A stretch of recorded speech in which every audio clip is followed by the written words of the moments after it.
Nous sommes sur la 14e étape du Tour de France 1986, 154 km entre Luchon et Blagnac.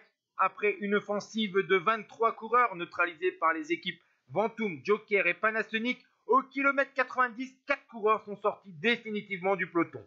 Paul Agdoron de la Lotto Emersil, vainqueur du Grand Prix Cerami 1985, le vainqueur du Tour du Luxembourg 84, Christophe Lavenne de l'équipe Système U, le deuxième de Wevelgem, le néerlandais Van Poels de l'équipe Ventoux, et enfin le Suisse 14e du classement général à 18 minutes 35, vainqueur de la Classico à 84, Nico Rutiman. Et puis vu que l'avance est très importante à l'avant de la course, on va donc s'attaquer, et finalement à moins de 5 km de l'arrivée, le Suisse équipier de Bernard Hinault a décidé de s'isoler seul à l'avant de la course en costaud. Derrière, on ne reverra pas le coureur helvétique qui va donc terminer cette étape en solitaire et décrocher un succès important dans sa carrière après la Classico à San Sébastien. Et il remonte à la 8e place du classement général. À 32 secondes, eh bien, Lavenne devance Poels et Agdoron, tandis que derrière, eh bien, le peloton roule assez tranquillement et va terminer à plus de 8 minutes. Un peloton qui va donc arriver sur la ligne d'arrivée avec un sprint